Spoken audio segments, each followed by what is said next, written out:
Labis ang pagkadismaya ni tita sa kanyang pamangkin na si Adele sa dahilang sinekreto nito na karelasyon niya na si Rene. Bukod pa roon nagpasya na rin ang dalawa dahil gusto na rin daw nilang magpakasal. Lumaki sa farm si Adele kasama na lamang ang tiyahin niya at kapatid niyang dalaga na naroon sa Maynila. Kaya ang madalas kasama ni Adele sa kabuhayan nilang kiskisan ay ang nobyo nitong si Rene. Bilang magkasintahan hindi mapigilan ng dalawa ang gumawa ng kababalaghan habang sila ay nasa kiskisan. Subalit ang hindi alam ng dalawa na habang sila ay nagbabakbakan pasikreto silang binubusohan ni tita. Kaya hindi moari ni tita na kung ano nga ba ang dapat niyang maramdaman sa kanyang mga nasasaksihan sa kiskisan. Habang nag-aasikaso sa kusina tatawag kay Adele ang bunso niyang kapatid na si Bea at nagsabing malapit na raw sila makarating sa bahay nito. At dito naman natin makikilala ang malakutis labanos na kapatid ni Adele na si Bea.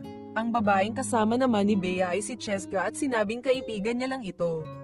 Tita, si Cheska po, kaibigan ko po. Good morning po. Tara, kain tayo. Tapos na ako magluto. Sige, una na kayo. Gano pa ako nung alam mo. Bye. Matandang dalaga ang tiyahin ng magkapatid kaya ganoon na lang ito ka-strict sa pamangkin niya. Bagaman alam ni tita ang mga kababalaghan na ginagawa ng magkapatid ngunit pinababayaan niya na lang iyon. Basta ang mahalaga sa kanya ay huwag silang mabubuntis ng walang magiging ama. Kinagabihan ginawang mag-inom ng 4 at naglabas ng konting problema si Adele tungkol sa buhay niya bilang probinsyana. Tinanong naman ni Cheska si Rene na kung matagal na raw ba itong kiskisero sabay ng pagtawa nilang lahat. Sambit naman ni Rene na dati raw siyang nagtrabaho bilang Adonis. Dahil sa medyo tinamaan na ng alak ang 4 kaya pinagsample nila si Rene kung paano raw ito gumiling. Teka lang, kunin ko muna sa kiskisan. Sabi nga sa kasabihan na kapag may alak may balak, kaya naman nagkanya-kanya ng pwestuhan ng 4. Balak lang sanang kumuha pa ng alak ni Rene sa kiskisan. Ngunit itong Adele tila tinamaan na ng kabilugan ng buwan kaya dumiskarte ito para pagbigyan siya ni Rene na umariba muna bago sila bumalik sa dalawa. Ang hindi nila alam na inumpisahan na rin pala ng dalawa ang magkiskisan ng talaga namang mapapasana all ka na lang. Subalit matapos pagbigyan ni Rene si Adele na umariba at sa pagbalik nito sa dalawa tila isang mainit na eksena ang kanyang makikita. Ngunit sa hindi inaasahan hindi nagalit ang dalawa kundi pinasali pa nila si Rene sa matinding bakbakan. Ngunit sa mga nagaganap na digmaan ng tatlo masasaksihan ito ni tita, kaya hindi nito malaman na kung ano ba ang dapat niyang maramdaman.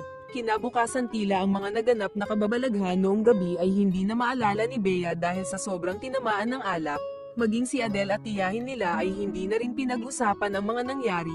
Gustong isama ni Bea si Cheska sa pupuntahan nito kasama si Adele at tiyahin niya sambit naman ni Cheska na hindi raw muna siya makakasama dahil masakit daw ulo niya. Sa pag-alis ng tatlo isang matinding plano pala ang balak gawin ni Cheska. Pinuntahan nito si Rene habang may dalang pagkain na tila may nais na namang gawin. Gusto mong tikman? Sige. Sorry. Habang nagaganap ang subuan ng dalawa at hindi nila namalayan na nakabalik na pala ang magkapatid, kaya nang hindi makita ni Adele si Rene agad niya itong hinanap sa makasalanan na tagpuan. Buti na lang mabilis na nakaalis si Cheska at isang malupit na palusot ang ginawa ni Rene. Anong nangyari? Wala kasi yung gripo. Ito basang-basa nga ako. Ako din mo. Basang-basa. Nadatnan naman ni Bea si Cheska na nakahiga at nagsabing kagigising niya lang daw dahil pagod siya.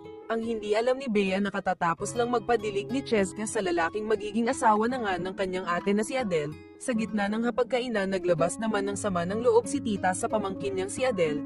Alam kasi ni tita na kung ano ang mga kababalaghan na ginagawa ni Adele kasama si Rene sa tuwing sila ay nasa kiskisan. Maging si Bea ay napagsabihan din ng tiyahin nila tungkol sa mga sikreto nitong ginagawa kasama si Cheska. Subalit ang mga kamunduhan na nagaganap sa ating mga bida ay tila mas aabot na rin sila sa sukdulan.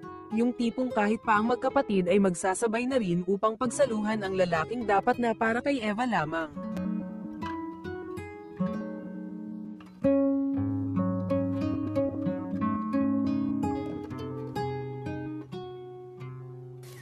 Huwag ka na umalis, oh. Bea, nahingihan na ako sa inyo, eh. Kailangan ko munang dumistansya.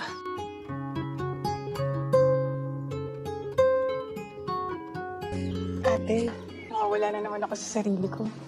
Sanay naman ako na nawawala ka sa sarili mo.